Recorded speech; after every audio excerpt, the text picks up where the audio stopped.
Good morning, everyone. Tina here. Just give me a minute to get my little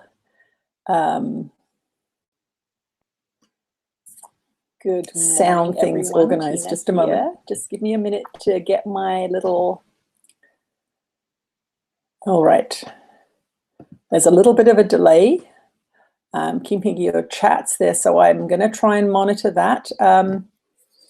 Thank you for joining us today. Very happy to be offering a public live streaming today, Easter Sunday. I didn't know it was Easter Sunday when I booked it because I don't pay attention to those things mostly. I am broadcasting from a new location. Actually, I will get all of you to type yes if you can hear me. Let's start there so that I know I am not talking to myself. I'll just wait a moment until I see some yeses, and then I will continue on. Yes, yes, sweet. Okay, so I'm broadcasting from a new location. So my dog Delfy may misbehave during the broadcast because she's in a new environment. So if I have to deal with the dog, you're going to have to take a little break for a minute while I round her up. She may bark or something. So we're not sure how that's going to go. So thank you for your patience as it relates to that. A couple of things I do want to mention. First of all, thank you all for joining us today. I'm really happy that there are some new people there. And yes, I love Delphi too. She is a great teacher for me in terms of patience and getting out at dawn to walk in nature. I'm going to mention our retreats because once we get to the end of the session, I will be done. So I'm just going to do a little information there. We have a retreat in Crete in May. We have a retreat that I have just booked for July in England. A lot of people were asking if I was going to come to England, so I got the nudge to do that. Salt Spring in September and Mexico in December. 3 of the 4 have information up on our website at channelingjesus.com under retreats. The England one is not yet up with informational details, so that will be up in about a week or so. So here we are, Easter Sunday together. Thank you for coming. And we are going to let Jesus do his thing for a little while. And we'll see how long that goes. And then we'll get to some questions. So when I'm doing, looking at the chat and channeling and trying to talk like an ordinary human being, it does get a little overwhelming for me at times. So we'll see how it goes. Let's see what Jesus has to say this Easter Sunday.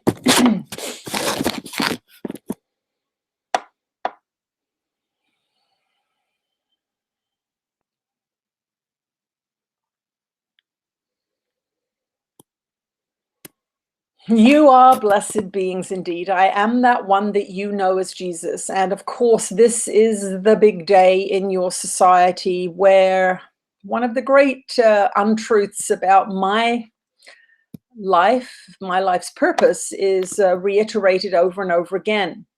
The resurrection was not about your future sins. The resurrection was nothing to do with that.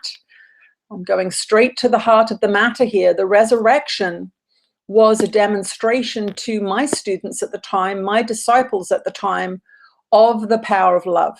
That is what I was demonstrating to them. I was demonstrating that the body was nothing, it was of no value, and that it could be remanufactured by a mind that had mastered the illusory world of separation.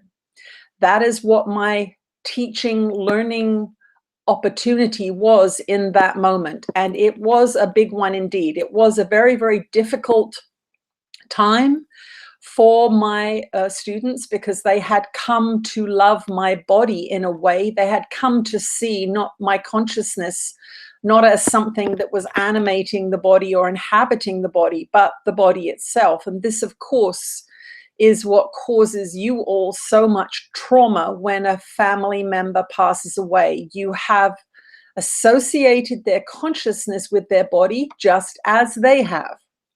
They have assumed that the body and the consciousness are one, and so when the body dies, you believe that the consciousness has died. And because of the association of the consciousness with the body, then there is no practice in your society for separating the consciousness from the body. And that is what the lessons of A Course in Miracles are beginning to do. They are beginning to show you that you have a tremendous effect over all of your life. In the beginning, of course, it feels like very small increments, but you have the ability to change your health. You have the ability to change your aging processes. You have the ability to even overcome death, because death is part of the separation illusion, the belief that you have separated yourself from God and that you are stuck in a body, and that the body is your friend and your foe all at the same time.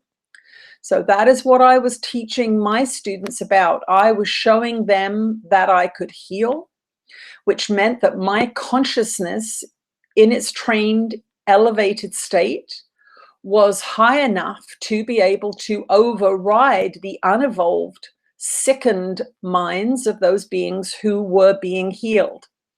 Now, this sounds a little condescending. It is not meant to be.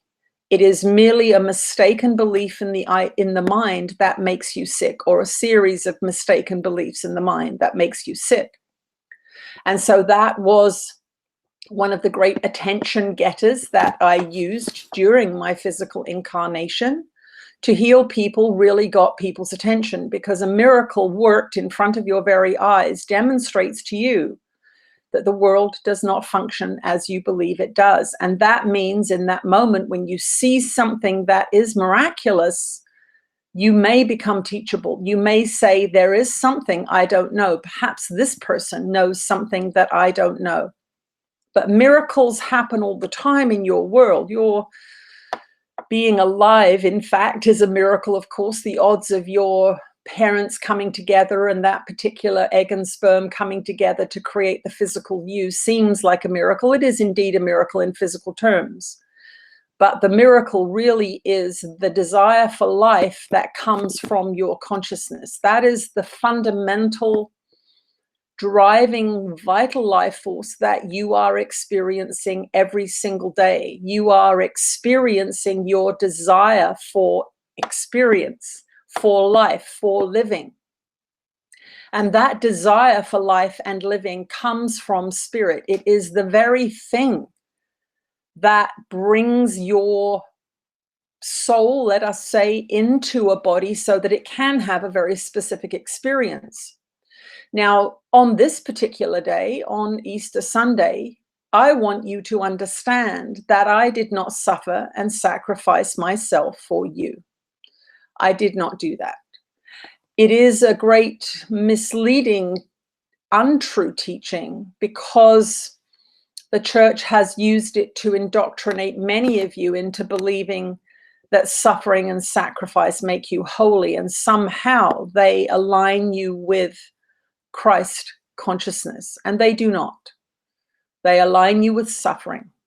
They align you with sadness, and they keep you down in the lower realms of pain, fear, and death. Why would the church have done this? Why would they have done this? Well, the powers that be at the time of my crucifixion were very well aware of what I was teaching. It was one of the reasons that they needed to get rid of me, because it was becoming very influential. I was causing some little riots in towns. I would go to towns and the entire town would stop working, and thousands of people would come to listen to me preach, to listen to me teach the truth, which is that love is the way, that light is the way. Their purpose, the ruling elites of that time, the Roman occupiers, the traditional religions, they had no intention of allowing this kind of revolutionary teaching to be disseminated amongst the people that they were ruling over and controlling and sucking dry of their wealth. And so there was an overwhelming agreement by those elites to remove me.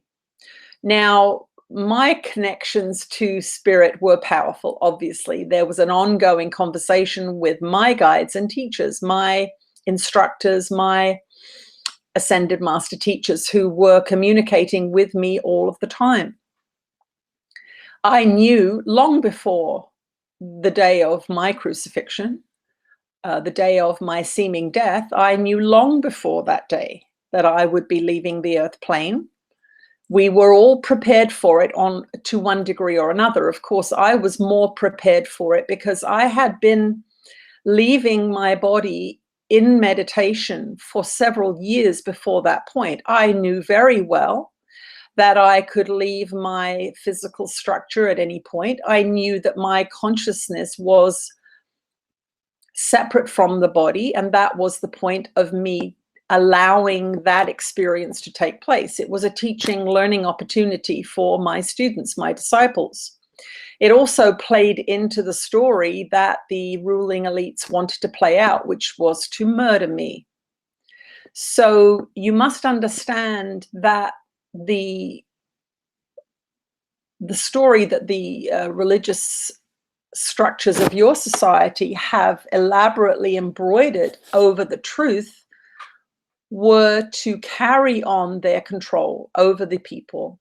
The stories and the legends were designed to make me so exceptional and so rare that you would never, ever aspire to be like me. They told stories of a God sacrificing his only son in some demented game. That would make no sense to anybody. This is something that you will see in small children. When they go to church at first, they will get a very, very confused feeling when they realize that, according to the teachers that they are listening to, God sacrificed his only son for future sins committed by other people. It makes no sense. And this is something that I want you to really understand. It only makes sense if you don't think it through. What I want you to understand is that you are divine. You are made in the image of God, in the sense that you are creators, powerful creators, able to decide for yourself how you want to experience this incarnation that you are in right now. You have the right to be free. You have the right to be joyful and happy. You do not need to sacrifice yourself. Sacrifice breeds resentment, and it is only manageable for so long before the body begins to break down, because sacrifice and suffering are a frequency at which the body dies. And so sacrifice and suffering, instead of actually making you holy and closer to God, cause you to become sick and eventually to die.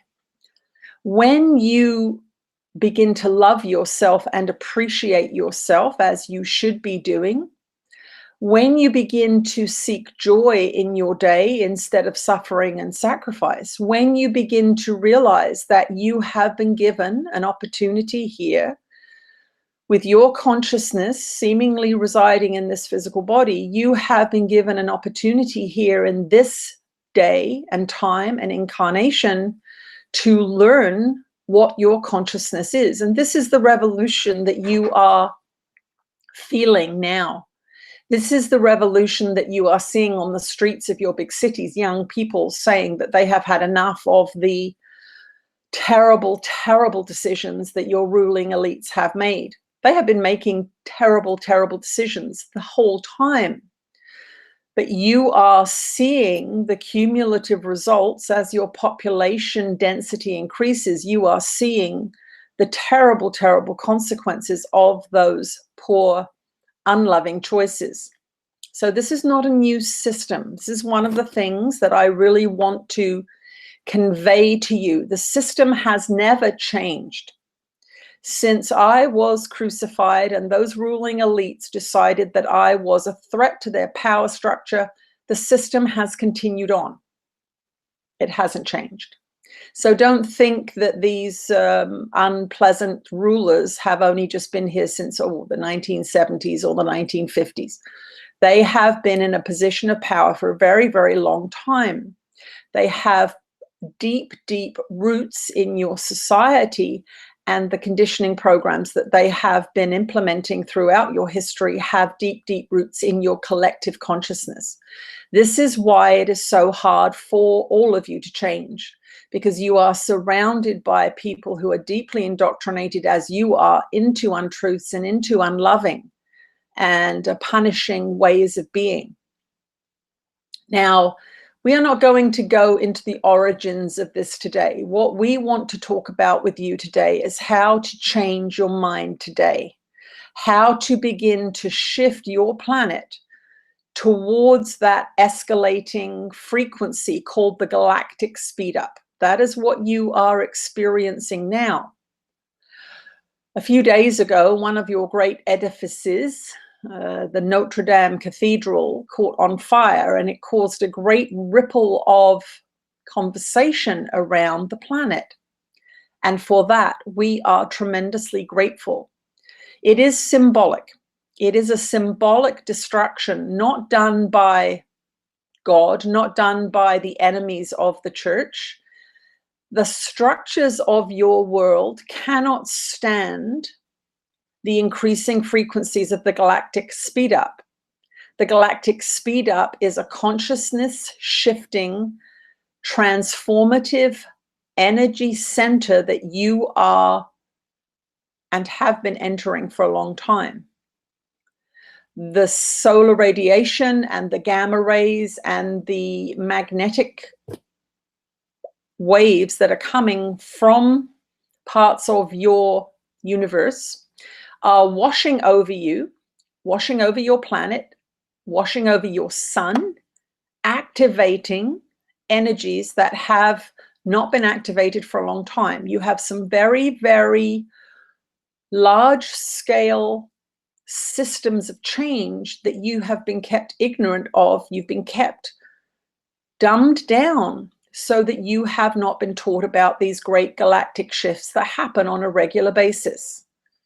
You've been taught that you've only been civilized for, let's say, 5,000 or 6,000 years, and that before that there were just, a few dinosaurs and big palm trees and dragonflies. Not true. There have been many, many civilizations that have risen and fallen according to these systems over millennia, hundreds of millennia. You have been here far longer than anyone has ever taught you. So this is a very important thing for you to pay attention to. It is a very important thing for you to understand that this shift in your society's consciousness was one of the things that my work was destined to prepare you for.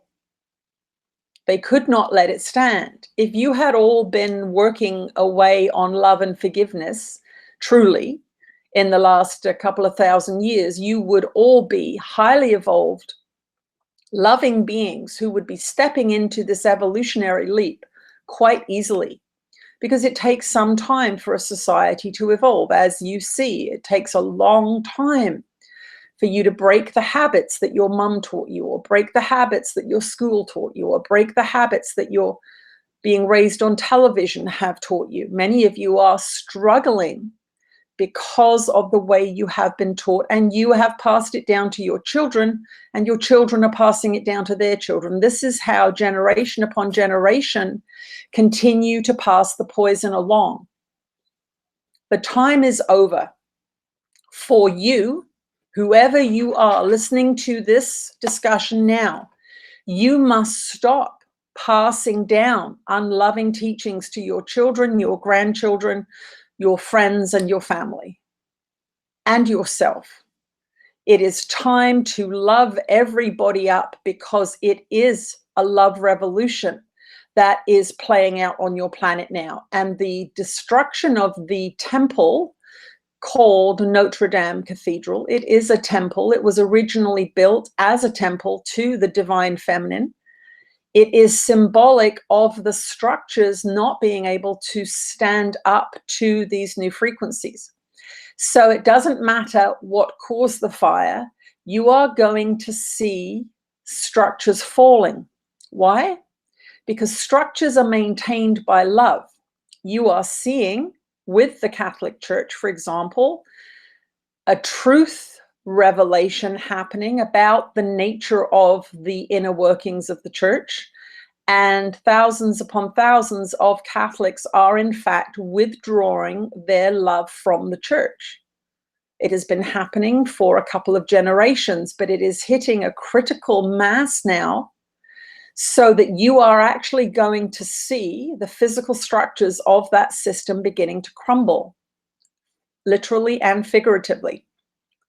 So this is an important thing for all of you to understand as you go through the next few years, that you are going to see big businesses failing. You are going to see banking systems coming under attack. You are going to see governments coming under attack by the youth who do not believe in the system. This system that you have been, we will say, victimized by is not really, it's not really true.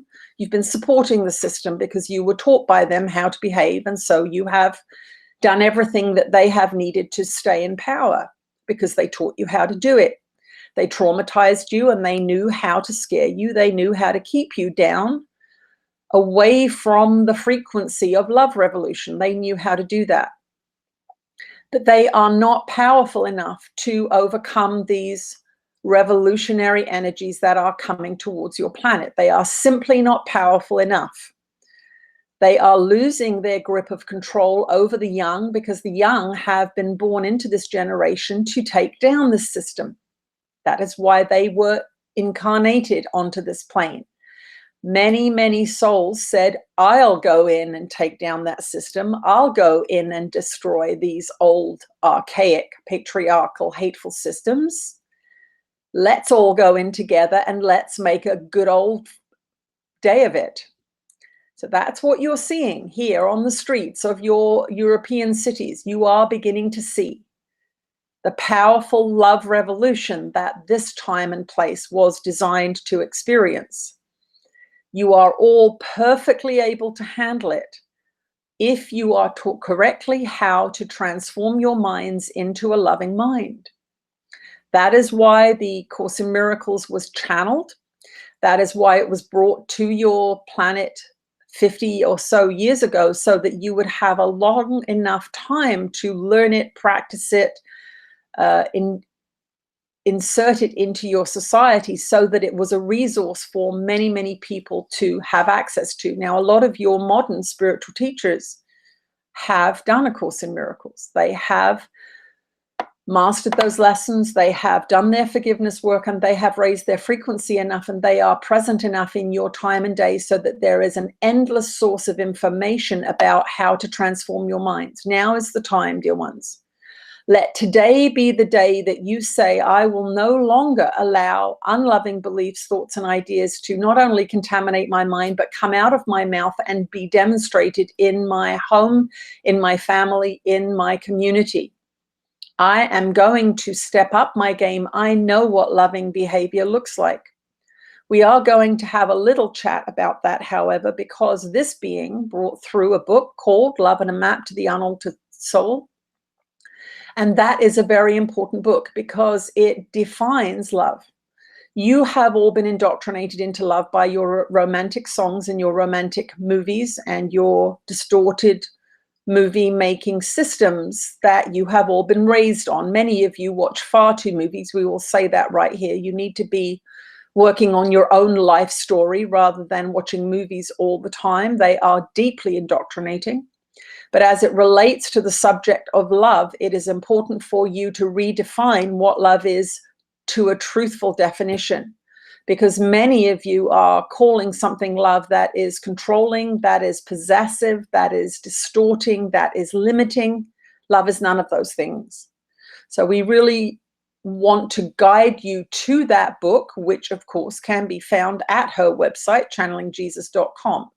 Do not get upset at us for suggesting a book saying, well, Jesus would never do that. Of course, we are using this being as a mouthpiece for these teachings because she is prepared for that job. She is willing to do that job. And she has been a dear friend of mine for a very, very long time. We hung out together in my physical incarnation. Some of you don't know that. This being was a dear friend of mine. She was a young man, a goat herder when I was on the earth plane, and we would spend many a night together around the fire talking and hanging out and playing pranks on each other. So this is a long-term relationship that we have here, and it is nothing to sniff at, and it is nothing to try and emulate. It is a particular form of communication that is very, very effective for the way that you have been raised in this society. You have been raised to sit in a classroom and listen to a teacher.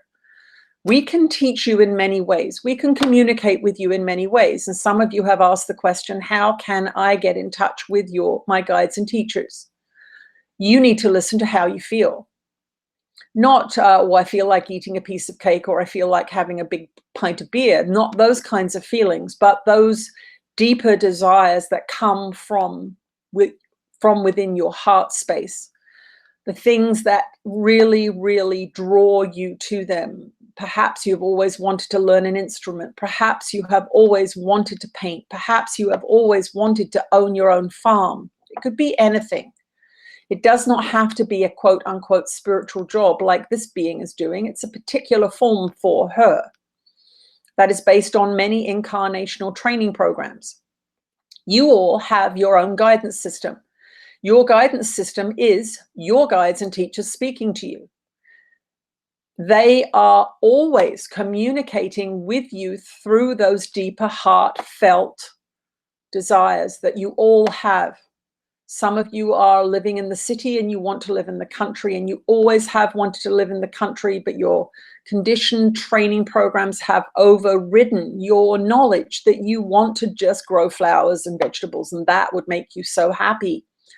But you're taught otherwise. You're taught that you can't make a living at it. You're taught that you can't do those sorts of things, and so you deny yourself, you sacrifice, you suffer. Your guides and teachers are talking to you all the time. They're talking to you through those feelings, through inspiration, through creative ideas. This is how we speak to you when we have an opportunity. But because of your education systems dismissing imagination, dismissing feelings, telling you to suck it up, man up, stop crying, don't feel, have another drink, these are the ways that your society trains you to not listen to how you feel. Your feelings frighten you. Your emotions overwhelm you because you have no training programs. You have no way of learning how to interpret what is going on inside of your feeling body mind.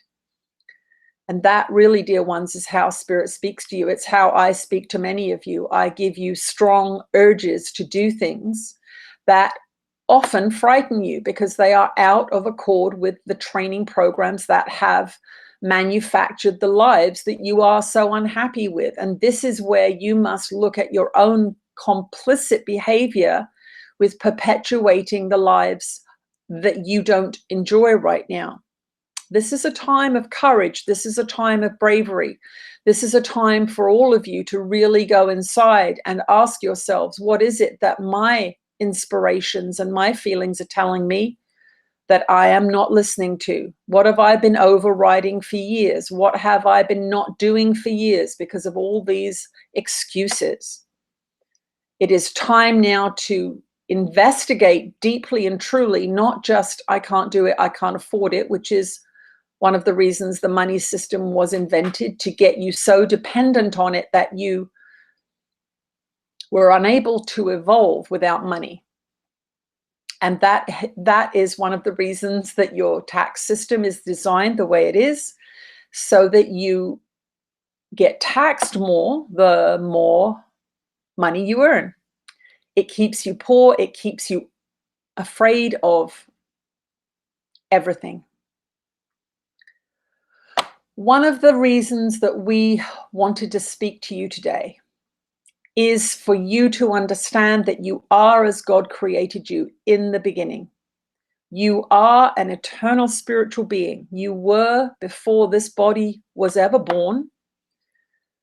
You will be after this body has been put away because it is no longer useful. And you are not in need of so much of the material possessions that you think you are in need of. And this is one of the driving training programs of your society. Now, we are not saying that you should live in sackcloth and ashes on the street under a tarp. That is not what we are saying. But what we want you to address here is your hunger for money. We want you to address how you are living, what priorities you are giving yourself, your creativity, your innate desires for expansion. Are you shutting them down on a regular basis because of your routines, because of your obligations, because of your fears of loss? You are going to see the old systems crumble. The structures and the infrastructures of the old systems are going to be lessening in strength because the youth of your planet are choosing to put their love and passion behind the reclamation of freedom, the reclamation of nature, and the rebuilding of those natural cathedrals, your forests, your gardens, your farms, healthy living. That is their motivation. And as they get older and older, as they step into those power positions, you are going to need to transform your lives in accord with those new love relationships, for that is what they are built on. They are built on a passionate love of the young beings coming up in age on your planet for nature. So for those of you that are deeply immersed in your urban lifestyles, for those of you that never spent any time in nature, for those of you that never ever planted a seed in the ground, never ever go for a walk in the woods without your phones, we are talking to you. We are talking to you. Now is the time to favor the natural greenery. Now is the time to breathe fresh air. Now is the time to opt out of going to the mall on a Saturday and going for a hike in the mountains. These are the new rules of upgrading your spiritual consciousness. One of the things that you're going to need to do is get outside as much as possible so that you are in the natural rays of the sun. Now, we're not talking about sunbathing here. We are talking about being in nature, being in fresh air, being in the frequency of the natural environment, because that is where the escalating energies are. Many of you are seeking spiritual awakening through academia only. We understand that the course requires some study. We understand that it comes through in print form because that is what you're taught to read and that's how you're taught to learn. But we want to impress upon you the importance of being outside in the natural light and environment and weather of your planet, because that is where the higher frequencies are being felt, where they are naturally residing. Your concrete buildings, your electrical systems, your electromagnetic pollution is all interfering and blocking those naturally high frequency upgrading solar and galactic methods of expansion. So this is something that's very, very important for you to understand, that it is not to your benefit to be inside all the time. We are very, very happy to be here. This being is going to try and manage the questions and answers as well as she can and does a very good job. We are going to take a little break here and we will return for more Q&A shortly. Okay. Oh, I'm in the back going, I need some tea. I need my sip of tea. Oh, goodness me. Let me just have a little... I'm going to have a look at a little chat here.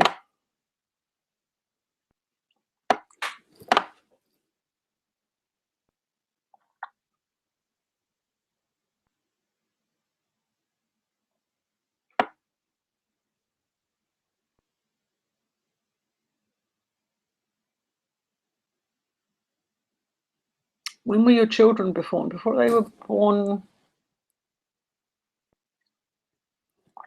They were born before the resurrection. It's in the book. Carol. Hello, Carol. Okay. I am going to go to one of the questions that we have been collecting. Let me just turn my Wi-Fi off here. What about us is eternal? When you've learnt everything there is to learn in the universe and beyond, when you are as developed as can be, does it then start all over again with forgetting everything and having to learn, remember again through trial and error? And as we evolve, what in us remains? Am I still me when I get very evolved? I also wonder, Jesus and Ananda, are you still evolving? And if so, do you ever make mistakes? That's awesome. Okay. I think Jesus is the teacher today, so we're going to pose that to him.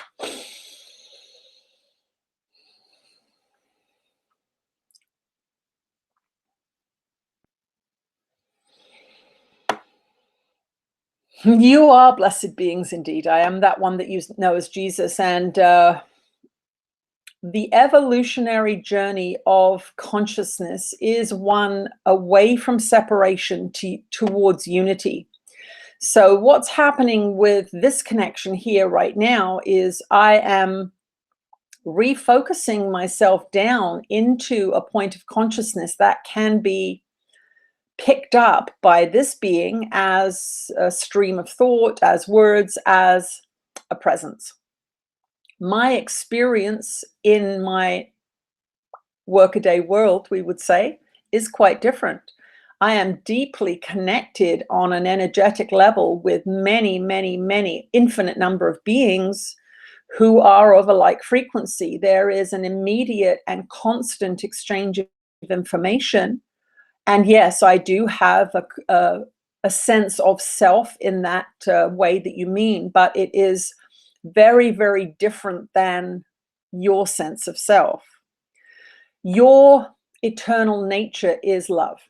So that is the part of you that is constant. A consciousness that is aligned with love is your constant, and it will go with you wherever you go, whether you go up or down in frequency.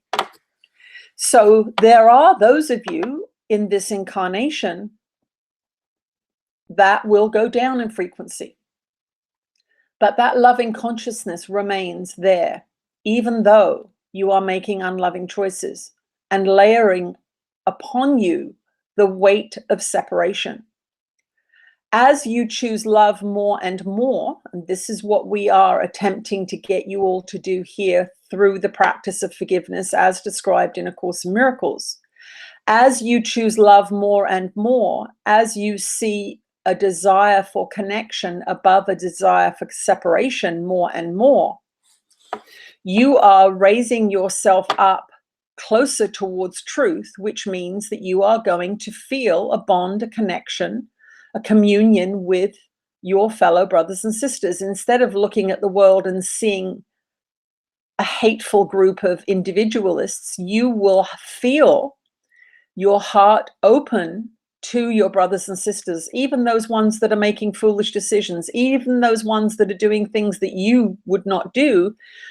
You do not feel hatred for them because you are choosing love more and more, and you understand that it is in choosing love that you heal every single problem on this planet. So when you are looking at a politician that you hate and you are hurling your accusations at that politician, you are increasing the separation and you are lowering your own frequency to the same level of the person that you claim to hate. You receive what you give. Very important principle that you all understand this. This is why we tell you to turn your televisions off, so that you don't do what you're doing when you're watching television, which is hating on the people that they The television designers are making Hateful so that you will hate them. Again, the system is designed to keep you down in the lower realms of materialism, to make you manageable. You are very unmanageable when you are highly evolved. When you are aligning with love, as I was on the earth plane, I was not very manageable. I'm even less manageable now, causing a lot of trouble to this low frequency system.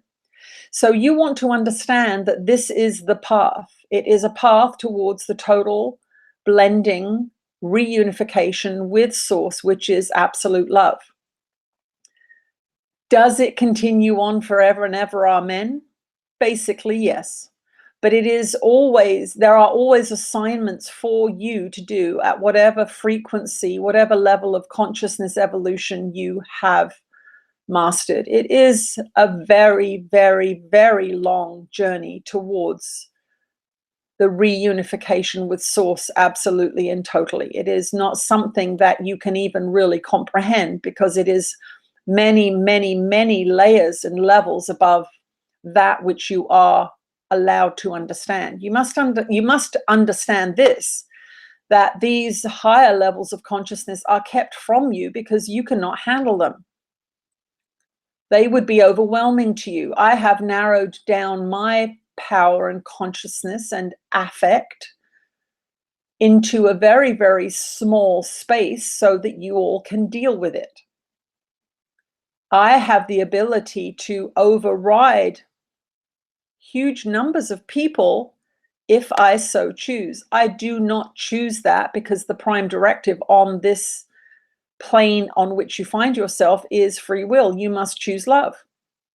And for those of you that say, oh, this world is so terrible, what can I do? What can I do? You choose love each day to the best of your ability. And the next day you choose love again to the best of your ability, based on the true definition of love, as we mentioned in the previous answer.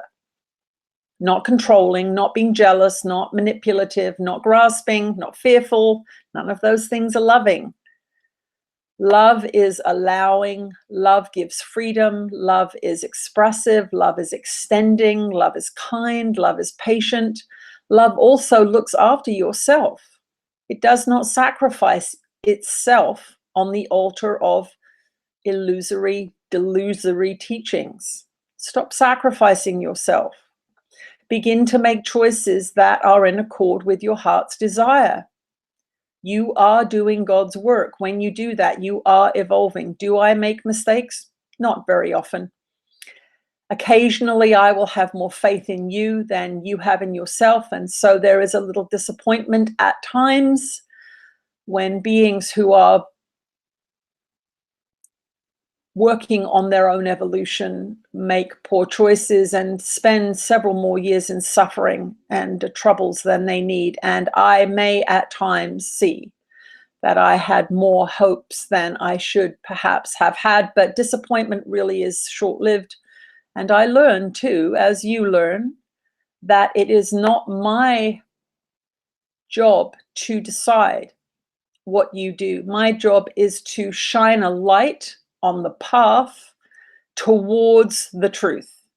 My job is to tell you the truth and tell you that love is the way, that fighting is not the way, that arguing is not the way, that further separation is not the way, that sickness is not the way.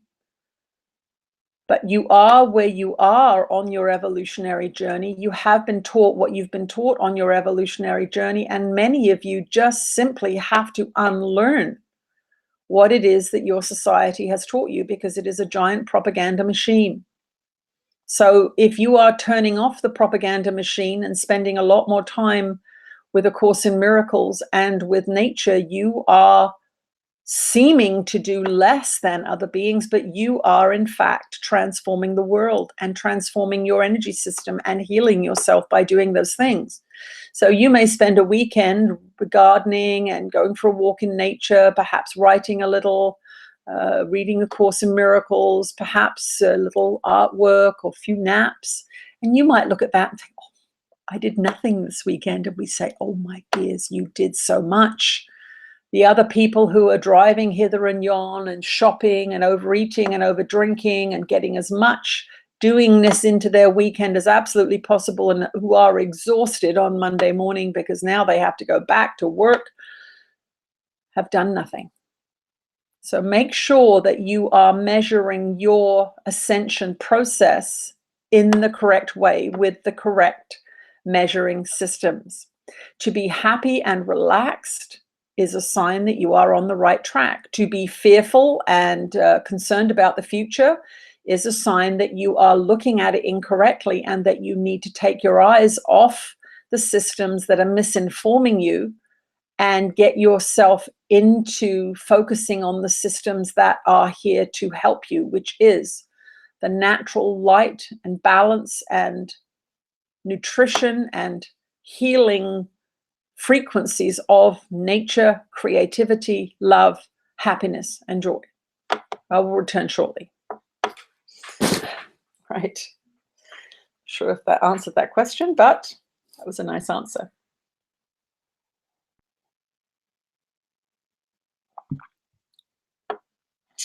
Okay.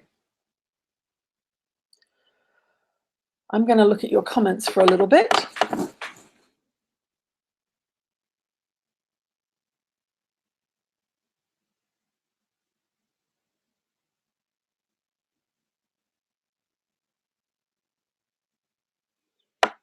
The difference, how do we distinguish ideas from guides versus egoic urges?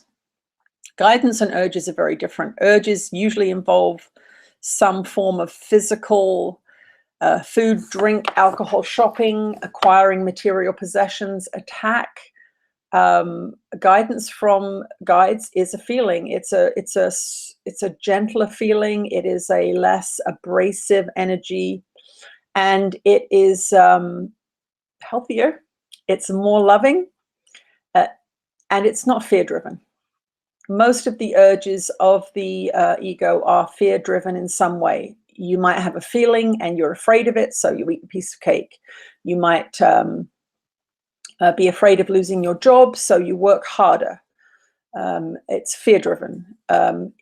These are the ways to tell. So it's usually, and this is why when you get calm and peaceful, the ego's urges are very abrasive compared to that energy. They are not nice feeling urges, and they're generally unhealthy. But we can get Jesus to address that in a minute. I'm just giving my voice a little rest between.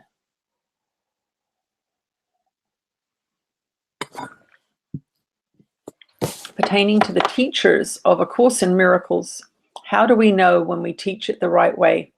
Let's see what Jesus has to say about that.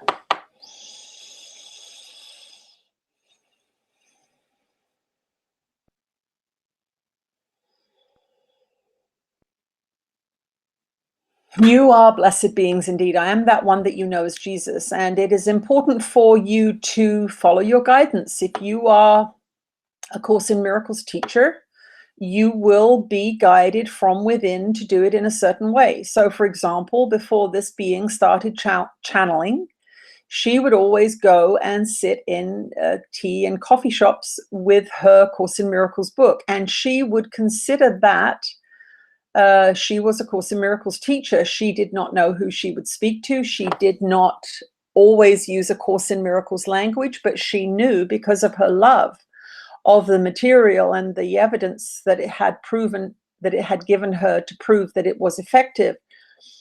She considered her whole day the teaching the classroom. So this formal way that she does it now through channeling is not how she began. She began just by knowing that this information needed to be shared with people, that they needed to hear it because it had changed her life. And when she was at work or when she was talking to somebody who was not a Course in Miracles student, she did not use the words of the Course, except perhaps forgiveness, suffering, some of these words. But she did not proselytize using those lessons. She translated it. She was a very, very good Course in Miracles translator. So those of you that have fallen in love with the Course in Miracles, those of you that have done the lessons, those of you that feel the motivation now to share, you must trust the guidance that you are getting. One of the things that you're trained in when you do A Course in Miracles is meditation. You are taught to go into your internal world many, many times a day. And by the end of the lessons, you are sitting for half an hour or so, morning and night, in silence, meditating. You must, at the end of the 365 lessons, have come to some semblance of understanding of what your inner guidance is telling you. That is the point of the lessons. It's a clarification process. It's a healing process. It's an elimination process. It is a focusing process. It is what you need to finally be able to listen to guidance. The difference between the ego's voice and the guidance of your guides and teachers is the loving frequency of it. The ego is not loving. Yes, it may love chocolate cake, but we are not speaking about love in the incorrect definition. We go back again to what we said. You must redefine love correctly. The ego is not loving. Now, the ego is concerned with the physical safety of your body because the ego dies when your body dies. The ego's playground is the physical material world. So it wants a body so that it can play in the ego's world. And so it will be very, very protective of your body. It will attack another body without thinking about it. As our dear one says frequently, that's why gun control is so important, because the ego will kill. It will kill you as well. If it's not attacking outside of itself, it will attack you. So it is not loving. The frequency of thoughts generated by the ego mind are not loving. Now we are going to answer another question here because it has been posed by another being. Is the ego a collective mind or is it an individual mind? Well, you all have your own take on the ego mind, but it is a collective frequency. It is a collective frequency that you all contribute to and that has a tremendous amount of power because of the huge contributions that each of you are making to it. And this is why it's so important for you to take away your support from the overly powerful ego mind.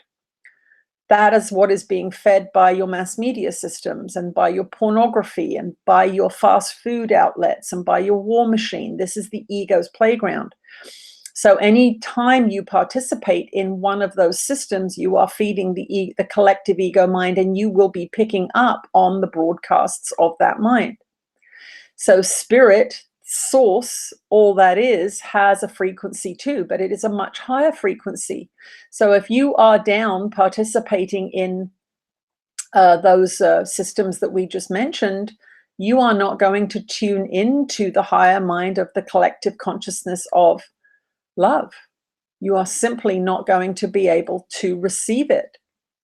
So some of you that are feeling abandoned or feeling lonely or feeling terrible, maybe suffering from repeated sicknesses or chronic illnesses or poverty or scarcity, we want you to honestly look at where you are spending your time. Where are your thoughts located? What are you participating in?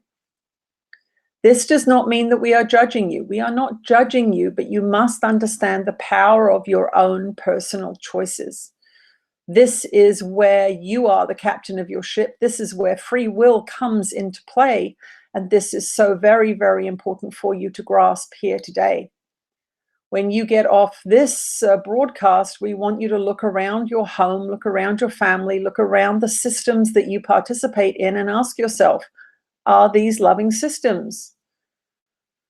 If they're not loving systems, then you have to ask yourself, why am I participating in them? Who taught me how to participate in them? What do I believe will happen if I don't participate in them? We are not talking about walking out of your suburban home, putting a backpack on and living in the woods. What we are asking you to do is use your discernment and your ability to feel to decide if you are living a life that makes you happy, if you are living a life that is stimulating for you, if you are living a life that you can tolerate without being heavily medicated all the time. And by medication, we mean television, drugs, alcohol, shopping, all these sorts of things. Are you at peace? Are you okay being you? Do you like yourself? Do you love yourself? Or are you in a constant state of self-avoidance? You are blessed beings indeed. And this is how you must view yourselves. You must view yourselves as sacred beings. If I was sitting across from you at the dinner table, what would you feed me? How would you talk to me? What would you say to me? Would you talk to me the way you talk to your partner or your children? Or would that not be respectful enough? Think about that. That is a very, very good way of deciding whether or not you are participating in loving systems. How would you feel introducing me to the way you live? Honestly, openly, without secrets. How would you feel? What are you ashamed of? What are you hiding? What are your secrets? Where is the darkness? These are all the ways that you contribute to the ego's collective energy. So we are not expecting perfection of you. Don't worry, we are not judging you. What we are asking you to do is to truly assess the loving or unloving frequency of what you are participating in, knowing that that is the collective contribution that you are making to the ego mind. We will return shortly. Yep.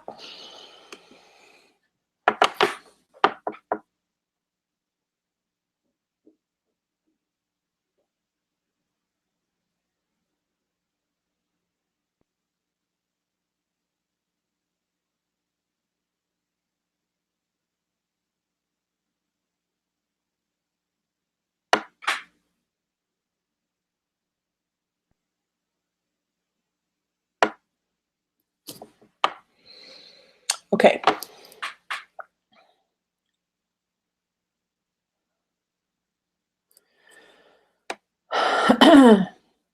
How do you know when the appropriate time is to speak up in a situation that isn't feeling good or appropriate or okay?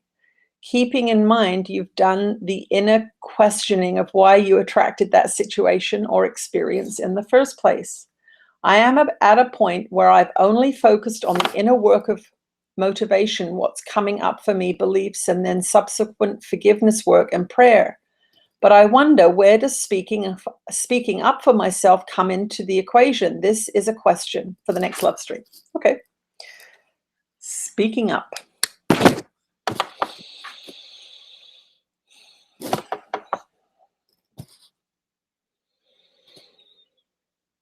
You are blessed beings indeed. I am that one that you know as Jesus. And this is a cultural teaching that you have that is very crippling for many of you. You have a fear of speaking up because you have a fear of being punished. It is a side effect of your parenting systems, and it's a side effect of your education systems. How many of you remember being told that you're not allowed to talk in class? How many of you remember having your parents tell you, don't talk back to me or you will regret it? You've had serious, serious training programs telling you that speaking your truth is dangerous, and you have been traumatized as children not to develop that aspect of yourself. So the intense fear you feel about speaking up is a testament to the training programs of your society. I will tell you, I spoke up a lot. I did not care what people thought. I was honestly teaching love and the path to love, and I spoke up. And you must remember that even in your church's teachings, you have an unconscious belief that I was punished and killed because of what I did. So you see me as an outspoken person. You see me as a free person, as a loving person, and look at what happened to him. So you have a deeply indoctrinated aspect of the collective consciousness of your society that says, do not stand above the crowd, do not speak, for even God killed his own son. So you know that you are not protected by anyone at all. So apart from the grand scheme of things, which we kind of covered in that little paraphrasing, that little paragraph there, we want you to trust yourself. If you see somebody being abusive to a child and your overwhelming energy says, speak up, speak up. If somebody is attacking a certain race of people at your work's coffee break and there's an overwhelming urge for you to say something, say something. When you've had the training of A Course in Miracles, you understand what's going on. You understand that you are the captain of your own ship, that you are holding a particular frequency, and that you can affect the frequencies of those around you. Now, this is not to say that we're telling you to get into an argument. What we are saying, and we'll give you an example here, if somebody's sitting at a coffee table in your work and says, women are stupid, they are undeserving of rights, they shouldn't even be allowed to vote, and you feel this overwhelming urge to say something and you shut it down, you are demonstrating the powerful battle between inspiration and conditioned mind. The inspiration is to say something. You will have to choose what that something is based on your inner guidance. But you have the urge to say something which feels very, very powerful. And then the lid comes down on that energy and you say, I'm not going to say anything. It could cause trouble. He might get mad at me. I don't think it's my place. Those would be conditioned teachings. A healthy, free-thinking, expressive, loving person would say something else. We do not want to put words into this hypothetical situation, but we do want you to know that when you have an overwhelming urge to say something, you can say something. You don't have to attack the person. You can put forward an opposing view, but without expecting to change their mind. But you are adding love to the mix in that sense. You are offering a more loving opinion, but you must remember it is your opinion and it will be coming from the mind that you have at the moment. There are many, many people who spend their whole lives arguing with others because they have the overwhelming urge to speak. And they speak in an aggressive way. They speak in a rageful way. They speak in an angry way. They are not coming from above the battleground, but they are deeply immersed in the battleground. And so they come at it as an aggressor. They come at it as a protester. They come at it not understanding the frequency that they are holding. So it is up to you to decide. But you must initially look at why you are afraid to speak. What is it that you think will happen? I won't be liked. I might be attacked. They are going to get into a battle with me. They may think I'm crazy, because this happens a lot with spiritual teachings and beliefs and ideas. You can be sitting at the dinner table with your family and somebody says, there is nothing else other than this material world. After you die, that's it, you're gone. And you may actually really go, I don't think that's true. I think there is a life after death. But what makes you stop saying that? Or they're going to think I'm weird. That is not on them. That is on you. So you want to really assess why you are so terrified to speak up. It's okay to speak up. You're a free being. You're allowed to express yourself. It's fun to speak up. It's fun to have intense dialogues with people, but you have to be a master of your own emotions. You have to be a master of your own mind and know that you are not going to change anyone else's mind, but you are allowed to express yourself freely without attacking other people. You might want to look at your language. If I speak up, is this an attack upon the other person? Or am I merely voicing the truth in my mind that I don't see it that way? I see it another way. I'm not expecting you to agree with me. I'm just saying that there is another way to look at this. So it is about your own courage. It is about your own programming to stop talking and shut up and be quiet. That is something that you teach your children.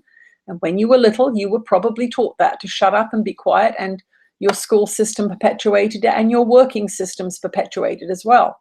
So you are overcoming a very, very long training program, and it is important for you to see that just shutting up and being quiet does not make you more spiritual. In fact, it can do the opposite. It can make you more repressed, controlled, shut down, and fearful. We will return shortly. Okay.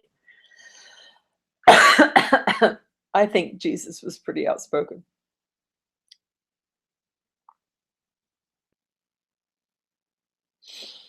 Could we have several concrete everyday examples of how to ascertain that the answer received, for example, from a question to Jesus is actually the real and not a made-up answer?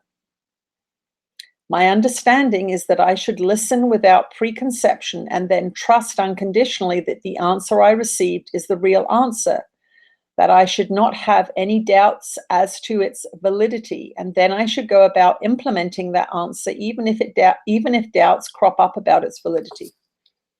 Okay, let's see what Jesus says about that.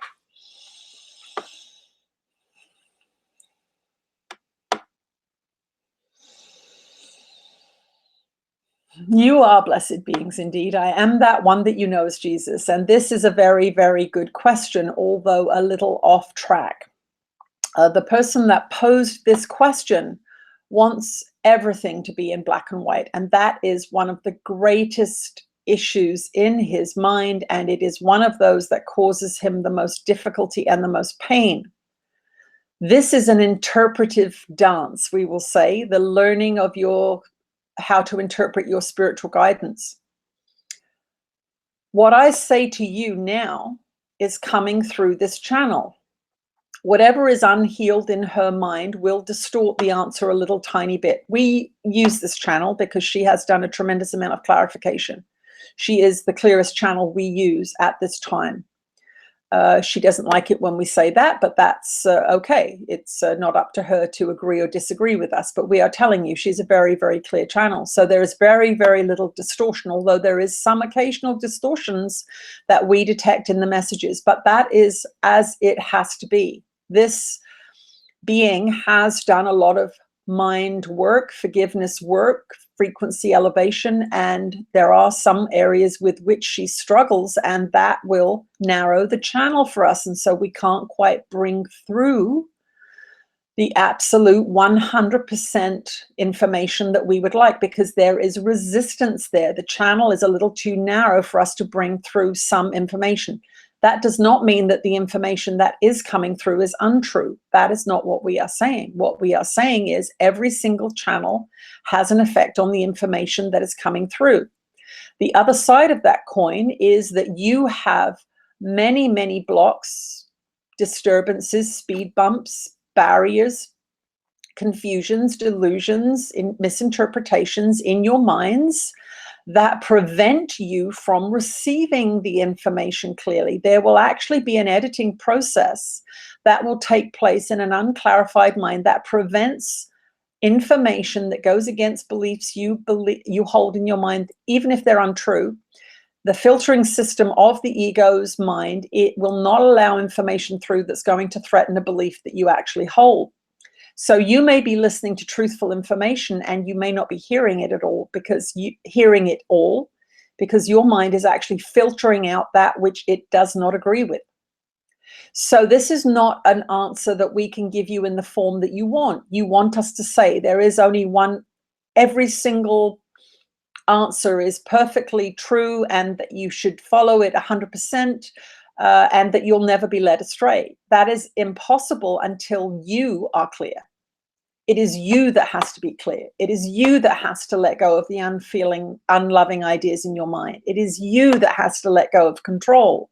It is you that has to surrender to love. It is you that has to choose love.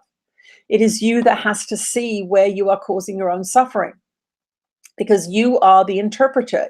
It is through your filter system that the interpretation of our answers is executed.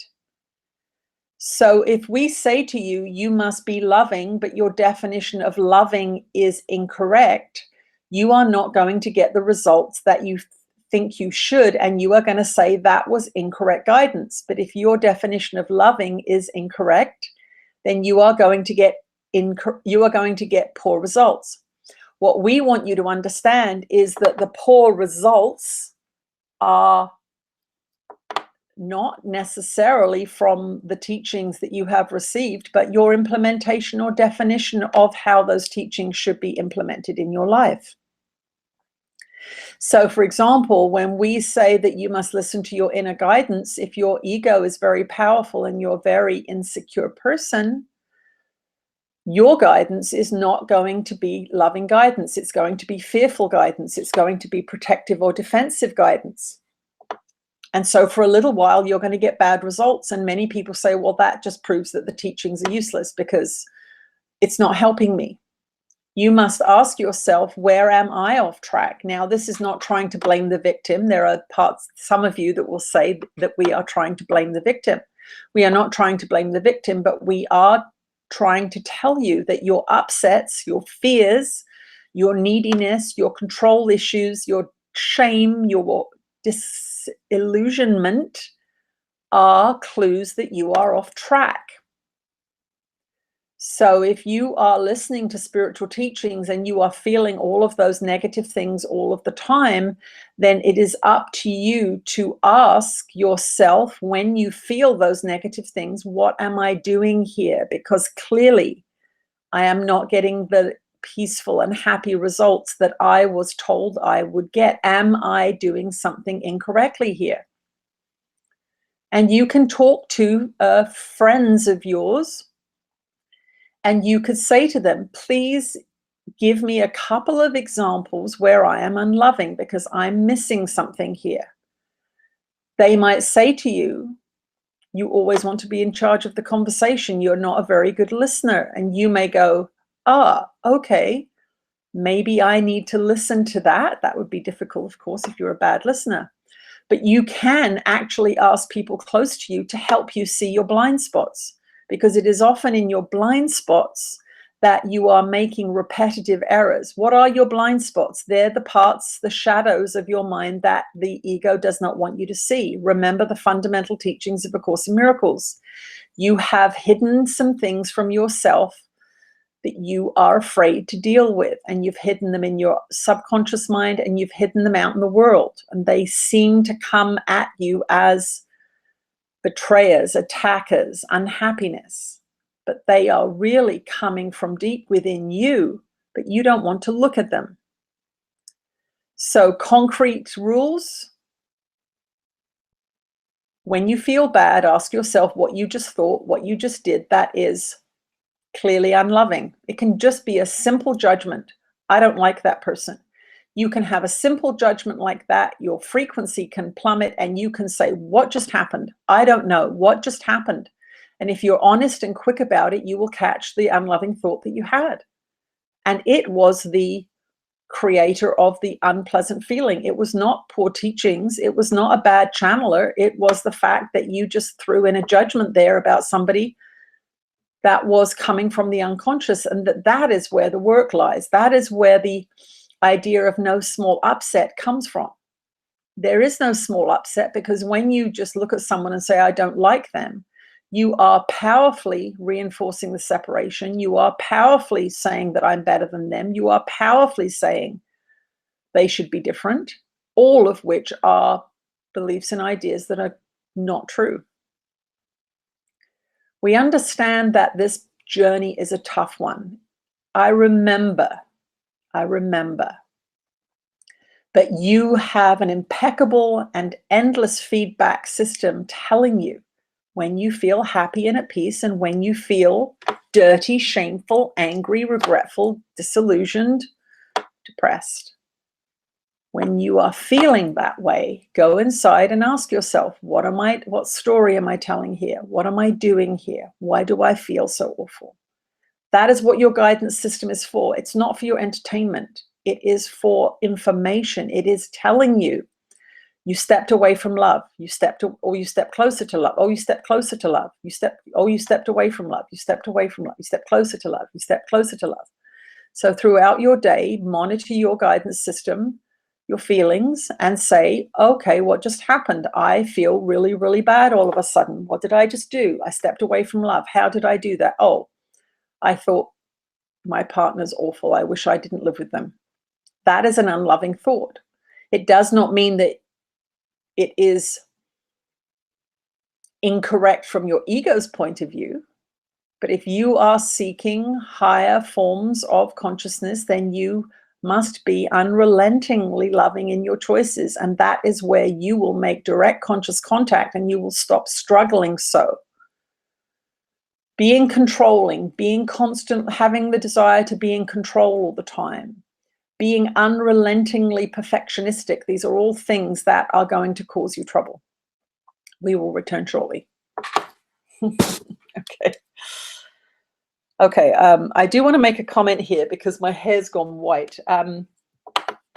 I am going to let my hair go gray. That's why you're seeing a change in this whole thing here. So if you're thinking, what's going on with that lady's hair? It's because I'm letting myself go silver. So that's why it looks so wild sometimes. Okay. I'm going to do one more question.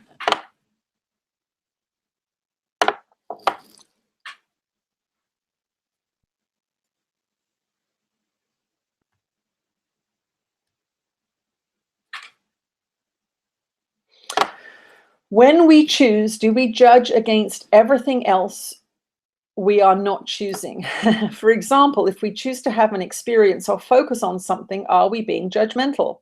Or is it like coming from a place of strength and picking a combination of colors from a palette to create a picture? Another example is if we choose peace, love, are we being judgmental against everything else? How does non-judgment work in such circumstances? Very good question.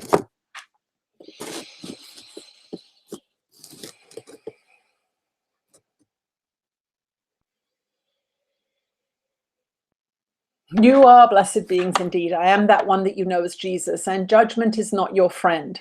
But judgment is different than discernment. If you are looking out of your window and it's pouring rain and it's cold and windy, and you decide not to wear a coat because you think that's judgmental, that you should be fully accepting of the weather no matter what it is and that you can brave it, you are not using your discernment, you are using judgment. You are not thinking clearly.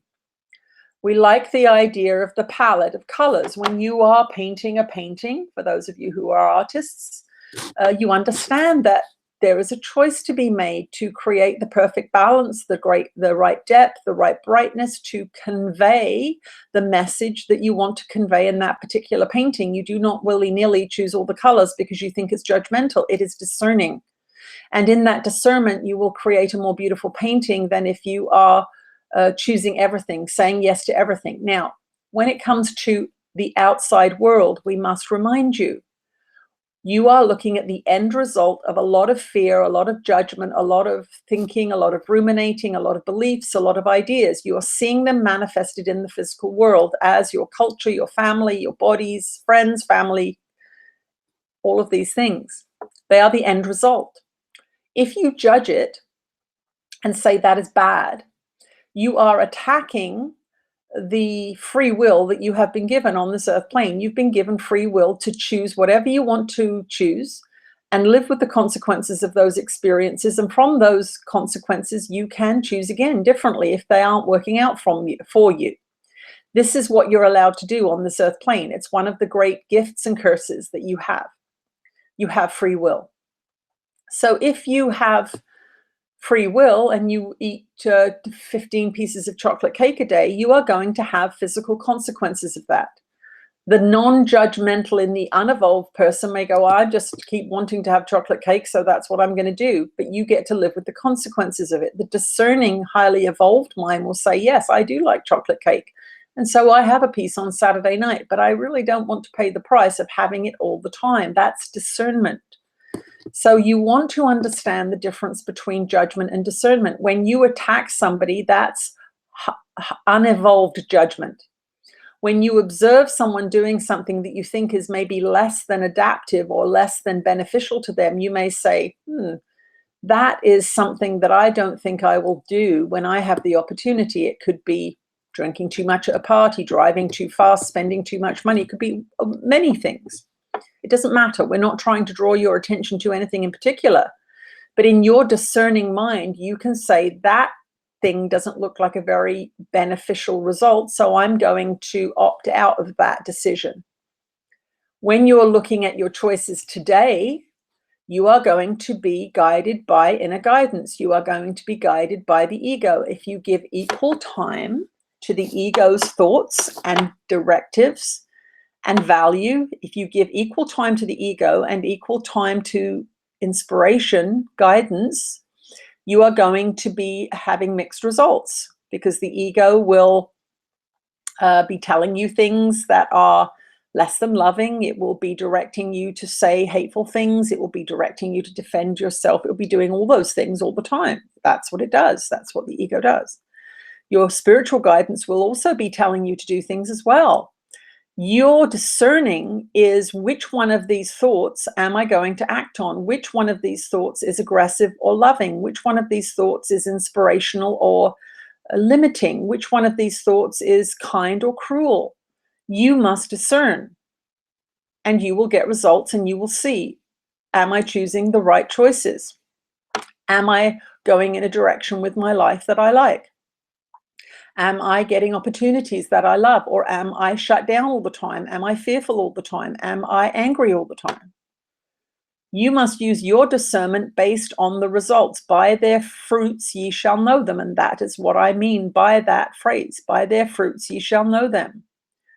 And by them, it can be poor decisions, low frequency decisions that you maybe have been taught by your family. You may have been taught to them by the TV. You may have been taught to them by your governments. You need to look at the results and say, do I want to keep choosing this, making this decision, because I see the fruits are not loving. I see the fruits are not happy. I see the fruits are not what I'm wanting to experience over and over and over again.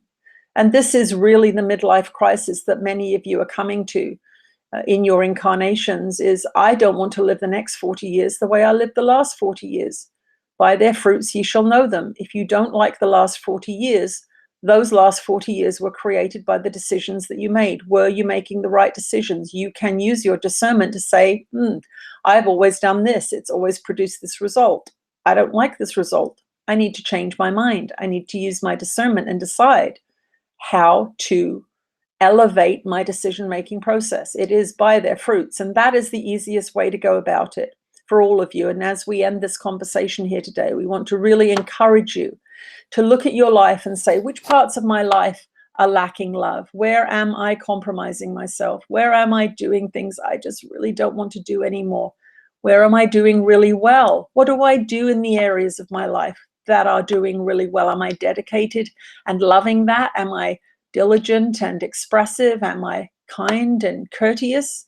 Let me begin to apply some of those things I do in the areas of my life that are thriving to the areas that are not thriving. Perhaps I could improve them just by changing my approach to them.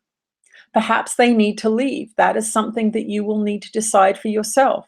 If you are working in a job you hate, for example, or if you are out of accord with your partner and you're really unhappy and you want a divorce, you are going to have to go into your interior world and ask yourself, could I do better here? Is it me that's being unloving? Is it me that's creating this unpleasant frequency that I don't want to live with anymore? Perhaps I could make some improvements myself rather than just ditching the thing that is causing my consternation. Perhaps it is me. And that is always something that we would suggest you entertain the idea of before you go throwing the baby out with the bathwater. This is Easter Sunday. I did not die and suffer for your sins. I resurrected a new body to prove to my beloved Mary and my disciples that the body is not real in that sense that you've all been taught. It is not real in the sense that you've all been taught, but you must raise your minds up above the materialistic death, sickness, and war-focused frequency of your planet. You must choose love, choose love, choose love, choose love, choose love. That does not mean sacrifice. That does not mean suffering. Please make sure that your definition of love is in accord with the truth. This being has penned a book, as we said earlier, Love and a Map to the Unaltered Soul. It is about defining love and how it works to maintain systems, how it works to maintain health, how it works to maintain relationships. And we would suggest that if you haven't read it, that you do. We love working with you. We love working through this being, and we want you to leave this discussion happy, focused on that which is working, and forgiving that which is not what you want, not because you want to have more of it, but because you know it is the end result of a lot of work and a lot of thought and a lot of rumination. Focus your mind on what you want more of. Focus your mind on health, not sickness. Focus your mind on peace, not war. Focus your mind on your own life, not the television life of all the characters in the shows that you watch or the politicians that are being marketed to you. Focus on your own life, your own health, your own connection to the divine, and more will be revealed. I am that one that you know as Jesus. I love you deeply, and I will always come at your call. Whether or not you are able to pick up on that frequency may depend on where you are in your spiritual evolution, but I will always come, and I will always use whatever crack you have in your defenses, whatever opening you have in your mind, I will use to show my love for you and communicate with you. We will see you again at another time. Ooh, I've got a skylight here.